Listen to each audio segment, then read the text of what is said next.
What's up, people? It's another edition of the New Breed Podcast, the world's best new metal podcast from two dudes who are old enough to be there. I want to have your hosting duo, Jay Horsecow. With me, I have my partner in crime, the notorious Tim Anderson Jr. Tim, how goes it? Great. It's back to white shirt weather. We're Oh, good. are you ready? I was going to ask if you're ready for the camel because it's going to be 80 and then 40 and then 70 and then 50 and then 80 and then 40 again. My allergies are going insane. Every time I sneeze, it's like green Yeah, it's for fucking everywhere. awful. It's bananas. All right, now that we've gotten the old people shit out of the way, this week, everybody, you'll notice that Tim and I have been doing a lot of topical stuff. This is a topic that is completely germane to the genre of nu metal.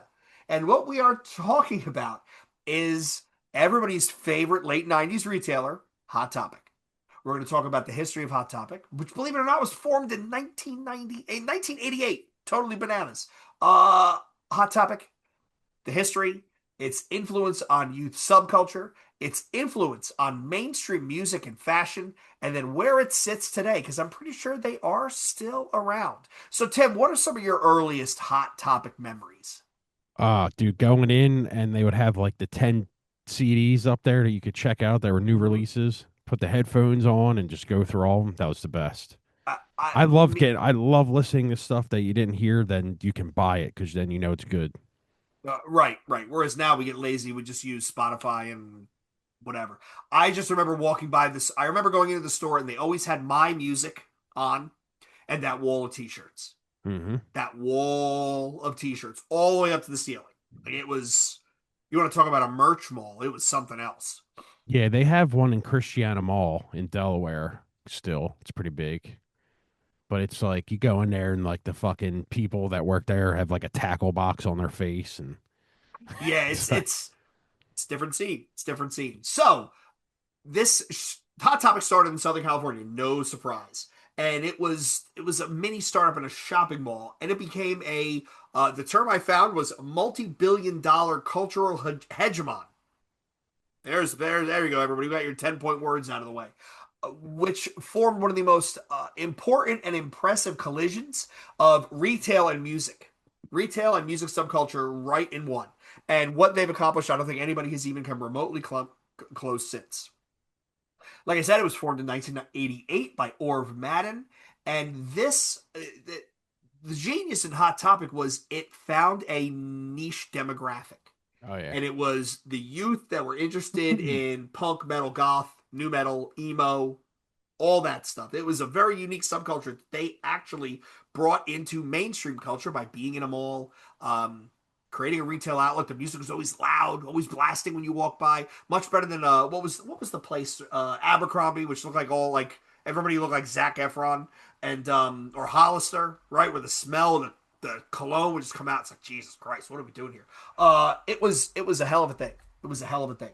Tight jeans. Yep, yeah, tight jeans and tapers. And Hot Topic really, I mean, when it started in '88, they went from the retailer for the Alternative Nation set to ending up in the mall emo set, right, in the late 2000s. And they were very unique in how they approached some of their stuff. They had what was called test and roll, where they would test things in different markets and then roll it out. And their buying structure was totally decentralized. It was up to the different stores, which is kind of unique for at the time. And that coupled with their strategic partnerships with different record labels and bands, they sponsored tours. Uh, it was something that forced, and nu metal in particular is the best example of success, forced it right into the mainstream culture. And eventually, anybody who's been in a Hot Topic in the last, say, 5 years knows, eventually that kind of waned. And they have pivoted more towards like geek culture, I guess, which is like anime and some of the stuff where, I mean, Tim and I are too old for this, but they've pivoted to try and stay relevant. And again, private equity strikes again, but we'll talk about that. I think the private equity investment was the final bell where they were moving from a kingmaker when it comes to taste and taste arbiters to just pop culture kind of shit. Which we got Spencer's for pop culture. What do you Yeah, got? yeah, we What do don't you got need from two Home of them. Depot? All right, so I just said Home Depot instead of Hot Topic. We can do the history of Home Depot. That would be kind of interesting. So again, we're starting in '88. The guy who started it was a guy by the name of Orv Madden, and he had 6 years of experience as the VP of Federated Department Stores Children's Place, which we all knew. We all know what the Children's Place is. I think it's actually still around. And he was a retail veteran, and he recognized that alternative youth culture had was completely ignored. It was completely ignored by most national retail chains. And you had indie shops, like for those of us that are Philly in the area, Zipperhead, right? You had shops that were independent locally and geographically. There were Rock and Roll there Plus. Yep, yep. There was nowhere that a suburban kid in Peoria, right? Or Iowa for that matter, could go and check out what's going on, check out what's going on, what new music is there. Again, the internet is still very nascent at this point. Find body jewelry, find band merchandise, even some Chenkos, right? They had nowhere else to go. So what Orv Madden does is him and his wife, they invest all their personal savings into the first store in Montclair Plaza, California in November of 89. So that's when they Damn. officially opened. And they opened with just band t-shirts, posters, and costume jewelry. But what made this store so different, it was lit very low. It had all that gothic lighting, right? Exposed steel beams, and the music was real loud. And it actually created a feeling that you were going into like a club or like a show, music show, as opposed to a retail establishment in the mall. There was a deliberate move towards what they called the anti-Abercrombie ethic, and they wanted to grab the youth that were felt excluded by how brands like Abercrombie and Fitch advertise themselves. And if you ever, Tim, if you ever heard any interviews with the guy who founded Abercrombie, um, and even I think that was the weirdo with American Eagle, the facial plastic surgery. They talked about how they wanted their stuff to be exclusive. They didn't want ugly people wearing it. Like it was meant to be for beautiful people. Well, not for nothing. It's not that many great looking people out there. So they hit a niche. They found a spot for a market that was underserved and they went in on it. And the next step after building the store was they set up a warehouse and a distribution center. This was in City of Industry, California. It was 45,000 square feet. And what they next did, which was genius, they hired a bunch of buyers, and these buyers went out to clubs, to raves, to concerts, to music venues, and they were actually trying to find what trends were coming next. So much like an A&R guy from a record label was out there looking for, hey, what's the next big sound? Is it crunk metal? They were out there looking to see what the next burgeoning thing was, and then they tried to get in early. And that was their MO is, hey, just go out and see what's popping and then bring it in. And that ties to, I mentioned it before, their test and roll strategy. So they would actually test new items in different stores. And if they worked out, they could get it to, here's the wild thing, Tim. If it worked out in this one store, they could get all the stores supplied with the same merchandise anywhere between 2 to 8 weeks. So think about that. For retail, that's a really short time frame. You identify a trend and you get it out there, which is really fast.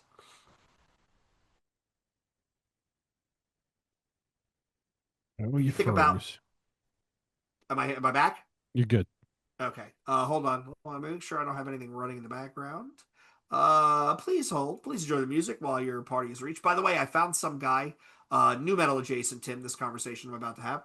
I found some guy that hosts his own blog spot, and he does all sorts of band bootlegs. So I picked up six different Limp Bizkit live bootlegs. Big Six. big fan. Shout out to this dude. I don't even remember his blog name. It's bookmarked somewhere. Anyway, I'm back. I'm back. Yeah, you're good. All right. So when you combine the store atmosphere, this gothic exposed metal, real loud music, with employees that are actually being the buyers and they're going out and trying to find what's hot and what's not. Combine those two things with the whole test and roll market of, oh, we tried this at this store, it worked out, let's put it in some others and see how it goes. And you're also marketing to a genre, a niche of consumers that are basically being left behind by all the major retailers. Uh, what a surprise. What a surprise that it worked. During the early 90s, Hot Topic raised over $11 million in venture capital to fuel its expansion, and they went into upscale malls, right? Like the bigger, fancier malls across the country. And when they were doing this, everybody viewed them, they told them they were nuts. They told them they were crazy.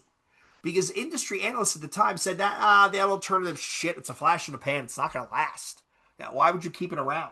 And yet, uh, the company broke even in its first year and remained profitable all the way up through 96, proving beyond a shadow of a doubt that there is an underserved, massive consumer market out there waiting to just be sold to. Right? Like, I Absolutely. mean, Tim, I remember college days when I went to Cherry Hill Mall, right? Or the Deptford Mall. Um, if I was up at Cherry Hill, the first place to go is Tower Records. Then you go into the mall, it's Hot Topic. It was Spencer's. It wasn't Journeys, or it might have been Journeys or Gadzooks. It was one of those type of stores where it was Hot Topic adjacent, but it was more trendy urban wear. So instead of just Jenkos and Tribal, it was Mecca and Aniche and Echo Unlimited. A lot of that more. I hate to say urban because at that point the fashion was just all over the place, but it was very much greater, expansive offerings. They've proven now that they've got an idea when we're going into the mid 90s and it's working. So one of the big things they did in the mid 90s, in fall of 96, I should say, Hot Topic went public on NASDAQ. They did an IPO of 1.3 million shares for $18 per share, and they raised $24 million. So they now are a publicly traded corporation. We have monetized Numetal, ladies and gentlemen. They expanded from 79 stores in 1997. How many you want to guess, Tim, by the end of 98? They started with 79. 208. Not you're way too excited. 128. Okay. So even still, that's 50 stores in 1 year. Yeah, it's That's crazy. that's bananas. That's bananas. And well, keep in mind, this is the mid 90s. The economy's doing really well, so they're expanding and you're growing at a decent clip. Uh, the other thing happening is think about what happened in the early to mid 90s. The music landscape shifted. We went away from the grunge explosion of the early 90s to Korn, to Limp Bizkit, to the Deftones. We're moving into nu metal, which got rid of the the flannels and jeans work boots crowd and moved into this oversized pants and chain wallets, tracksuits, facial piercings, right? Like I had three out of those four things. Uh they were perfectly suited for Hot Topics inventory. They were perfectly Name suited for them that. four things again. Big jeans, Yep.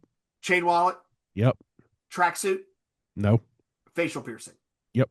Yep. Yeah, same. Three for four. Okay. Kind of funny. Neither one of us went down the tracksuit route. I just always felt like a Jonathan Davis ripoff.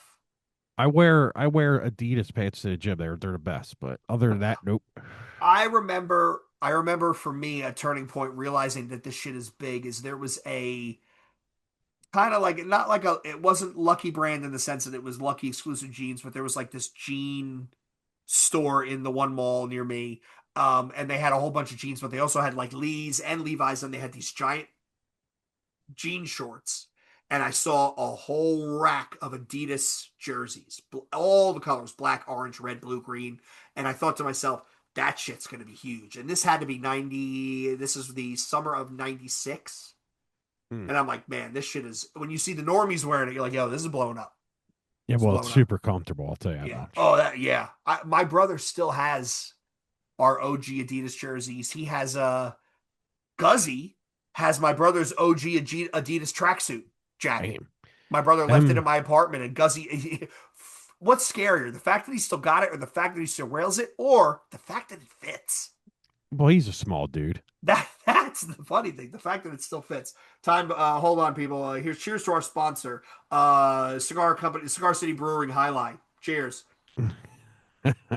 Mm, we just definitely got hit with the C&D. Okay, at this point in 96, Hot Topic also redesigns their logo to make that scratchy gothic thing, right? Which is very, very, very nu metal.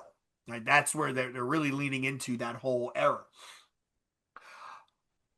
I mentioned this to start. One of the big things that they made that made them different as far as some of the other retailers was that band T wall. And if you were if you were a suburban kid, a teenager, right outside a major metro, somewhere, anywhere in the country, not near a major city, and you saw your band, your friend, your not your band, the band that you love, you saw them up on the wall, that was a they got the nod. They're legit. If they made it to Hot Topic, they were legit. And you, Absolutely. but you also wondered, okay, well, I see this band. What about this band? And then you would talk to the cashier and say, tackle box face, and say, hey, why don't you have any dead guy shirts in here? Uh, Next thing you know, there'd be a whole bunch of victory shit. It was really, really cool. I don't think the cashiers knew a goddamn thing about anything, honestly. There was one at the Deptford Mall. There was a guy that knew what he was talking about. We would go in there and chat with him. And funnily enough, another store that had a lot I would say it was Hot Topic adjacent, Pac Sun, Pacific Sunwear. They did a lot of skateboarding culture, which was close to Numetal, again, the big Southern California, big jeans and all that. And there were guys in there that I would talk to where they got it. Like they were close enough that they understood what was going on. Also, at this point, Hot Topic starts sponsoring tours, right? They sponsored Ozfest in 2004. They sponsored Sounds of the Underground, right? They did 2005 to 2007, right? They were big sponsors. That one of the better shows I've seen. Even though it was like my 14th or 15th show in a row where I saw Unearthed, it was terrible. Uh, the other thing that Hot Topic does, which is different, is they created their own in-house clothing label called Morbid. This was 20% of their sales in 1997 alone. They did hair dye, body jewelry, cosmetics. It was all the stuff, not jeans, not heavy manufacturing, but the stuff all around looking like a Numetal kid. In 1999, they had almost 200 stores in 35 states with an annual sales of over 100 million. In the year 2000, they hit a peak sales per square foot of $670. That is massive in 2000. The sad part is Orv Madden retires and they name a new CEO. So we all know where this story is going to end up Oh, going now. yeah. And in 2001, they transitioned from Orv Madden to a woman by the name of Bessie McLaughlin. Uh, McLaughlin, who had been president in 2000 and CEO in 2001, she was the one who led the charge to move from dark, aggressive nu metal and goth towards that third wave emo pop punk stuff. Oh So my now God, yeah. you're going from Korn and System of a Down and Slipknot and Limp Bizkit to My Chemical Romance, Fall Out Boy, Panic at the Disco, Taking Back Sunday. And those of us that were shopping at the time, this is 2001 to 2007. It's when emo's really going to thing.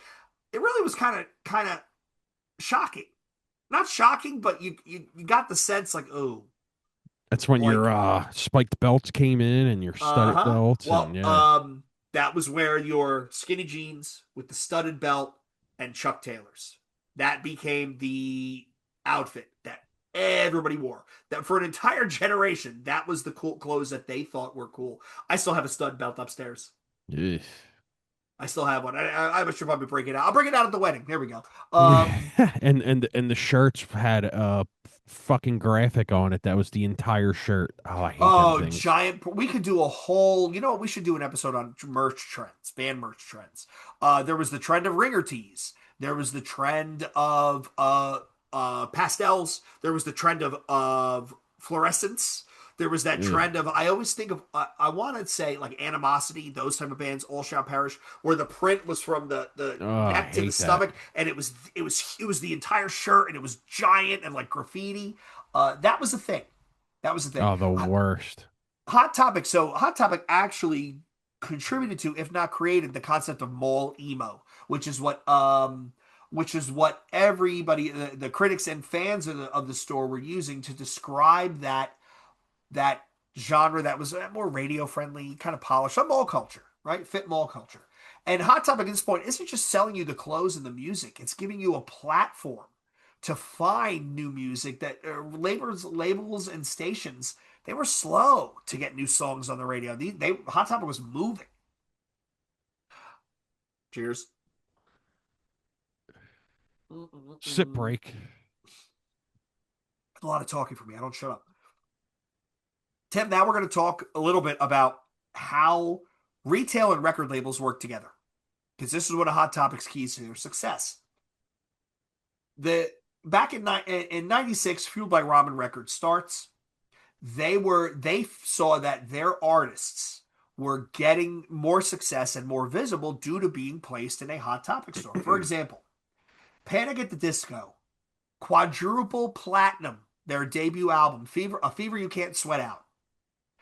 That was in 2005. So at this point, it is undeniable the influence that Hot Topic had on nu metal and music trends and fashion and all that stuff. Uh, the lead singer from My Chemical Romance, Gerard Way, he was a Hot Topic employee, No, no, and not surprised at all. the whole he was actually quoted as, if you've ever seen somebody fold a T-shirt in a retail store, they use like a clipboard and they fold it over and then they plop it down. He was using that for his band merchandise. And the other side of that is it's authentic when you go into the store that sells music and the person there is actually a musician. It gives it some street credibility. That is, it's not something you could buy. It's something that you only can be deemed. And apparently, employees were paid to attend concerts and file fashion reports of what they saw people wearing. This would help the company stay ahead of micro trends or things that were emerging and coming out. That's actually genius, to tell you the truth. Oh, 100%. So you have you have the nu metal look, which is chains and chain wallets, oversized jeans, tracksuits. Then you have the emo set, which is skinny jeans, studded belts, and the swoop hair, right? My Chemical Romance, Fall Out Boy. Then you have the quote unquote scene. This is Breathe Carolina. This is that otter stuff. You know, I wrestled a bear once. Hello, goodbye. This was all. This was those neon colors.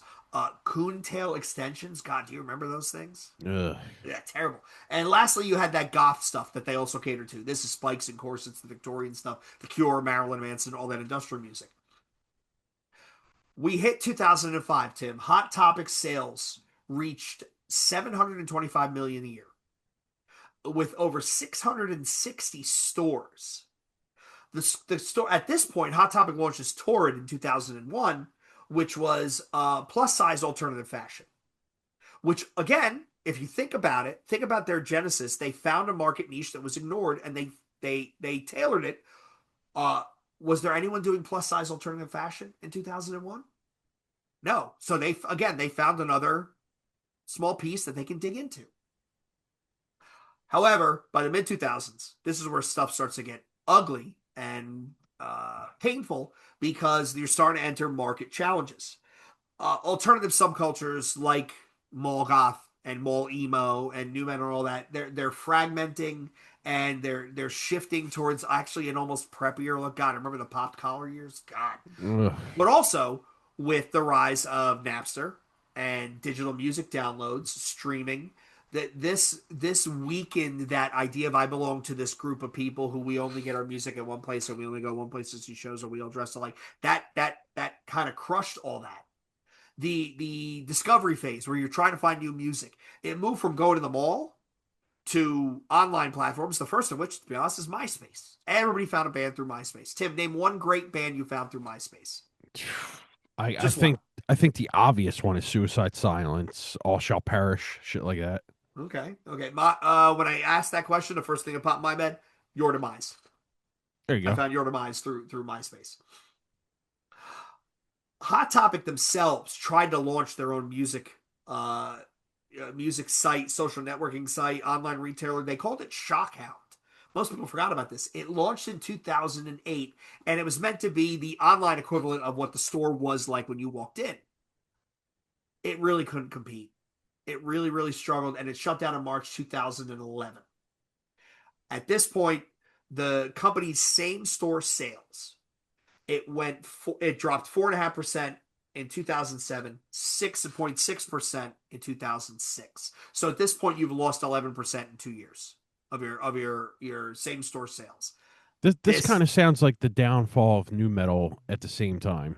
Oh, absolutely, absolutely. All this stuff follows the same kind of trends. When we get into there's this might be a spoiler alert. We are eventually going to do an episode on the history of Janko jeans. Same story, same story. the key indicator for people who like to go to Hot Topic that the store was moving from music to more media and pop culture stuff was in 2008 2009. uh Hot Topic went all in on Twilight. Hmm. They went all in on Twilight. um Amazing investment for a franchise that started as fan fiction. And no, I'm sorry, Twilight was legit. It was the what's the other one that started this fan fiction? It takes place in Portland in the Heathman. 50 Shades of Grey. That started this Twilight erotic fan fiction.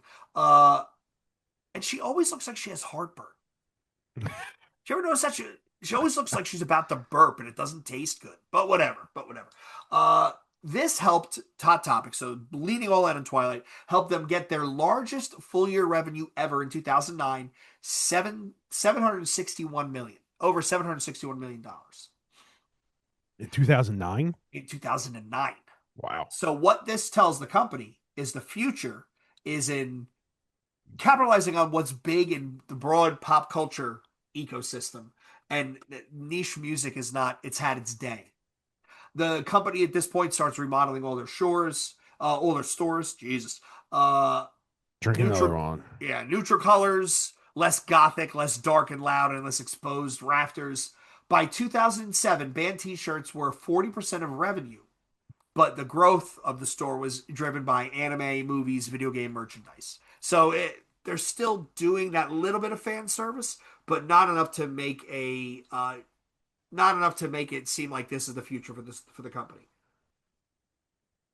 Which Mm-hmm. isn't surprising. I mean, because if you're going to survive, you got to go with what's popular. You got to evolve. You got to adapt. If you don't, I mean, you're Blockbuster. Yeah, yeah. You're Blockbuster. I found my own. Imagine being Blockbuster right now and not taking that Netflix deal.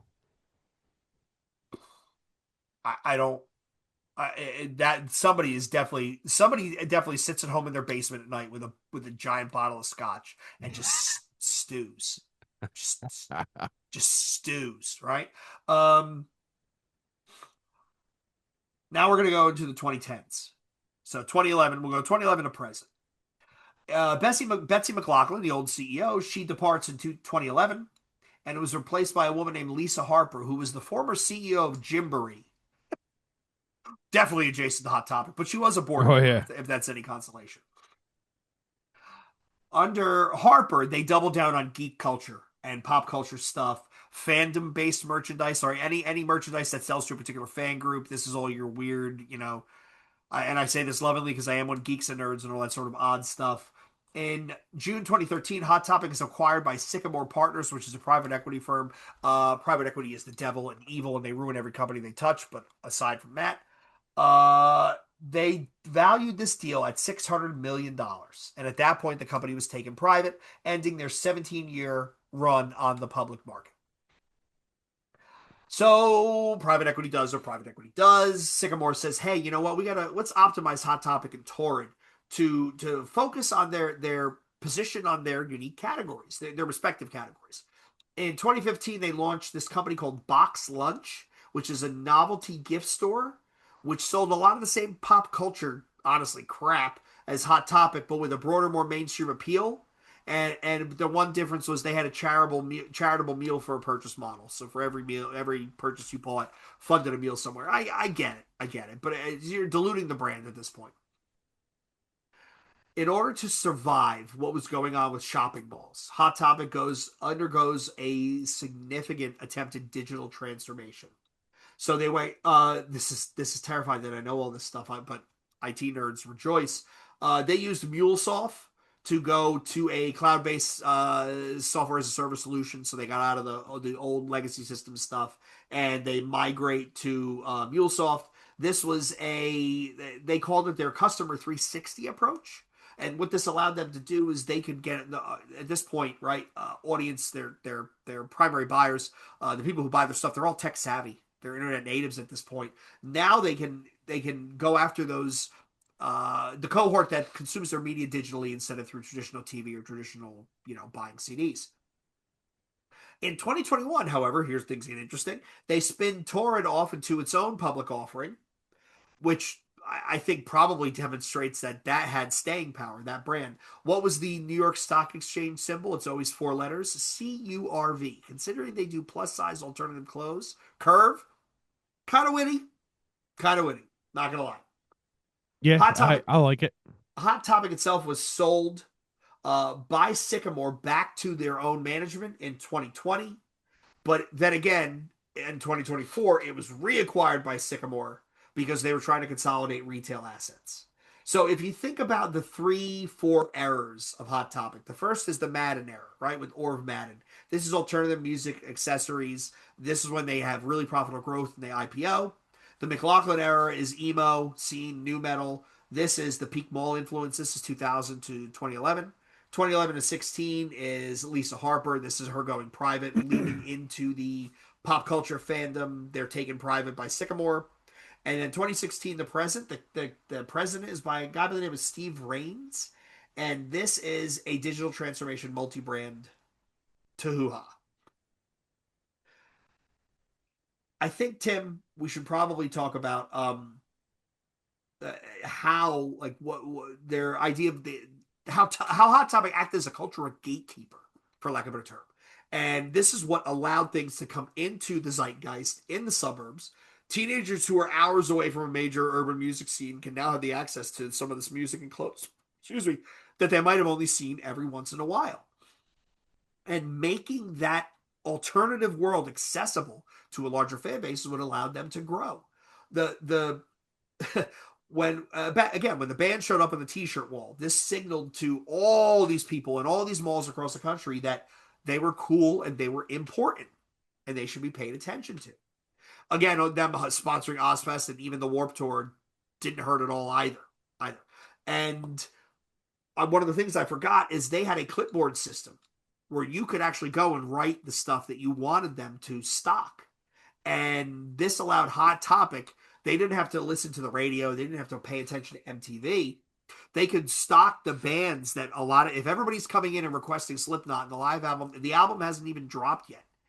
This gave Hot Topic a chance to get out in front of this before every other retailer was saying, "Oh shit, Slipknot is the band and they're a thing, and we got to carry some of their T-shirts." They were ways ahead.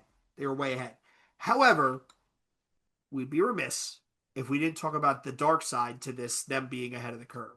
This is where Hot Topic gets accused of selling out. It gets accused of commodification. It turns the cool scene that I'm into and this alternative thing where not a lot of people like, it turns it into a commodity. This is a typical complaint you see when any sort of subgenre thing gathers traction and goes out into the big world. You could look at the fandom of George R. R. Martin and Game of Thrones. You could look at Lord of the Rings, which used to be total nerd culture. Now it's all over the place. Marvel Comics, again, nerd geek culture. Now the MCU is huge, right? It's writ large. And the people who are into that stuff, they said it's just a cash grab by Hot Topic. They're just trying to monetize, eyeballs and chain wallets. And it while some could say that's fair observationally, it really ignores the fact that presence in Hot Topic gave a lot of bands their due, and it gave a lot of bands the ability to tour nationally and survive based upon just their T-shirt ended up on the big wall. Which is, I mean, to this day, I don't think it's a big help at all because I've glanced in them stores walking by. It's the Mm-mm. typical nonsense all the time. Yeah, yeah. It's you It's know what we should probably Bring Me to Horizon, Motionless in White, Parkway Drive. yeah, Parkway Drive, Nine Inch Nails, Manson. All the bands that are still around putting out albums, and then there's like a Sabrina Carpenter section. Yeah, oh yeah, definitely. Who I mean, Trollop. Okay. All right. So if we go back to thinking about um let's talk about the sociological impact of what Hot Topic was doing, right? There was a um that emo kid subculture. This was every culture has their folk devils, right? They're things that they look at as the bad guy, the big bad meanie monster, right? It was Judas Priest at one point, it was Beatles records played backwards, all that sort of stuff. This provided that whole moral panic um catch point, but also the spearhead, right? Because parents always need to be something to be morally outraged about. And back then it was black hair dye, eyeliner, it was piercings. This made everybody up in arms. And I actually think the genius in Hot Topic was them going after these same sort of people that were looked as the cultural bad guys, right? They were quote unquote creating a sanctuary for the misfits, the freaks, the goths, the people who were into different things, which is really cool. It took a lot of adolescents and empowered them. It made them realize that hey, you are contributing to you're inadvertently contributing to the culture, and in fact, you have a voice, and you should, and you have some muscles that you should flex when the time demands it, which is really kind of cool. It was the place where the kids who looked at themselves as outcasts came to hang out, which there's an inherent irony in me saying that because if you think about it, any article you read about Numetal will talk about Fred Durst and compare him to a frat boy and frat boy culture, which is 1,000% ironic because if you ever read an interview with Fred Durst, he talked about how the music he was making was a retaliation, a pushback against the frat boys and those popular kids, the jocks who used to pick on him. So here's a guy who made music to give the middle finger to people who picked on him, and those people who picked on him turned around, bought his album, bought his T-shirt. It's kind of funny how the world works that way. It always works like that. Yeah, it really truly does. The history doesn't repeat, but it often rhymes. So let's close this one out, Tim. The what is the Hot Topic legacy? So Hot Topic, I actually think you could boil down their history into, if I had to put it into a statement, it would be something along the lines of they how they professionalized and commercialized youth culture, and not only youth culture, youth counterculture. It found this market in an underserved teenager and it said, all right, we're going all in. Let's go for it. And he created a retail model that thrived for decades in mall retail, which is notoriously fickle. It's up and down, and what's hot now is not what's hot later. Half of The them are closed. now malls are just depressing as shit to go to. I don't even know what the Dirt Mall in Burlington. Man, the last time I went there was like 6 stores open. Uh Christiana's huge still. oh, Christiana's still huge. King of Prussia's still huge. Garden State Plaza, where I grew up, is huge. But We have Springfield Mall and around here, like I 10 mean, minutes from me. you go to Deptford Mall around here, it's not the same. Cherry Hill's not the same. Moorestown, not the same. It's kind of there's actually a there. I If I find it, I'll send it to you. You want to talk about an interesting mall? There was the Bergen Mall where I grew up. Was this tiny mall, and they had a basement, which was the weirdest thing. In the basement, they had a sanctuary church. They had a comic book store. They had a record store. They had a beauty supply store. All this weird shit in the basement of the Bergen Mall, and it showed up in like a documentary on YouTube, which was really kind of funny to remember. I remember going there and going in the basement. There were 2 comic shops in that mall, one upstairs, one downstairs, and it's just being, and then you walk by and there's like a church. There's like pews and stuff. It was, hey, whatever. Malls are interesting. So in summary, Hot Topic was grossly. You don't have. I don't think new metal gets as big as it does without Hot Topic. Yeah. There's a bunch of subgenres of metal that don't get as big without it. And but also for all those, I would say vice versa. Yeah, The Hot Topic absolutely. doesn't get as big without them. It was a symbiotic relationship where the Hot Topic provides the bridge to the underground for the mall traffic, and it helped these subgenres hit a trajectory that is just kind of insane. And sadly, the rise of Napster and Spotify and streaming and all those things, it really has diluted the role that Hot Topic played as basically amounts to a kingmaker. Uh, but I will give them credit for going public, not going public, private equity, restructuring, being sold, being bought back. There is something to be said about the term I came across as identity based retail, where retail based upon a certain customer identity can persevere if it manages itself well. So I mean, I guess finally, Tim, my last thing I'll say is uh, Hot Topic's rise, evolution, and inevitable longevity is just a result of how people identify what the next big thing is, the next rebellious act is, how it's identified, commodified, and then woven into just mainstream culture. I think you nailed it. I think I nailed it. I think it was a lot. So what other thoughts do you have, Tim? I'm interested. now because I'll hit a mall like maybe once every 4 months or something, just to like. Most of the time, I hit a mall is because there's a Dick's right next to it, like or like Cabela's or something, Yeah.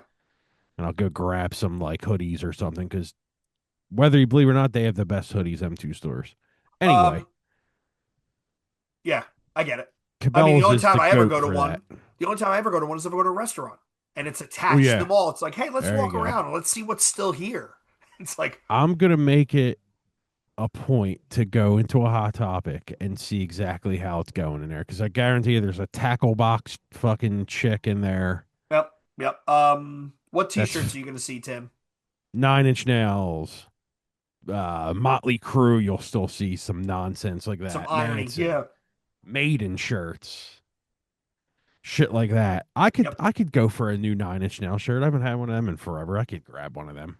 Yeah, Uh, we should probably do a live broadcast from inside a Hot Topic. That'd be kind of yeah, interesting. me and you will walk in and have our cameras rolling, and who the fuck are these old And they're like, "Oh idiots? my God, the old people escaped the nursing home next door." Yeah. Um, so yeah, I mean, I remember when I used to go. My girlfriend, my college girlfriend, went to Rutgers, and that was up near Menlo Park Mall, and that was always one of the things where I'd go up to visit her. We would go out to eat, and we'd end up at that mall, and I would end up in Hot Topic. Got my first pair of Dickie pants from Hot Topic. I got a pair of, oh God, I can remember some of this stuff. A tribal pair of pull aparts. I got that there. Kickwear, fresh jive, tons of stuff. Tons of you stuff. I know, still got a pair of kickwear jeans upstairs. I gotta regift to somebody. Uh you know where you can get Dickie stuff at now? Fucking Walmart. You just walk in. I just bought 2 pairs of shorts last summer. oh yeah, I have yeah. Yeah, their stuff is good. It takes a beating. So before we get out of here, I want to shout out to someone special, which is not related to the hot topic. So Ramon Martos Garcia Scuro, he does this book, And Justice for Art. So if any of you are really interested in music and album art covers, this is an entire hardcover book that Ramon just did. He does them out of his own pocket, so he pays a lot of money for these. I believe I paid. I think I didn't use the advanced discount. I think I paid like $60 for this. But this is all album art, album covers, interview with bands. Right? There's some what is that? Napalm Death. Brutal truth, brutal truth. Stories about the cover, stories about the band. If you really are into music and you're really into the story behind the music and the artwork, check out Ramon. It's called And Justice for Art. If you Google that, you'll find his page. He's done 4 books so far. This is a reprint of the first one in hardcover with an additional 120 pages. He might not be sold out yet. He might still have some copies lying around. I will tell you, I every time one of these comes, I sit down and I actually spend a good couple hours just reading in quiet, just sitting in the book, just looking through it. Visually, it's really, really, really impressive. He's done a fantastic job, and the stories are kind of cool. So check out Injustice for Art. Yeah, good stuff. All right, everybody. Thanks for tuning in, watching, listening once again. If you like what you're hearing, please like, comment, subscribe. It really does help. Find us at newbreed_podcast, Twitter, Instagram, and now TikTok. Newbreedpodcast at Oh, gmail.com. yeah. 267-297-4627. Still won't install it on my phone. Find us on our Facebook page. Find us on r/Numetal. Find us every Wednesday for a new release. It'll be a new episode. We're doing reaction vids sometimes, maybe not. Fridays at 12 p.m. And we might even sneak out some surprise episodes in the middle of the week, along with some shorts and snippets and whatnot. So once again, check us out. Go to the merch store. Buy a Death to False Nu Metal hoodie. We'll see you next week. Cheers.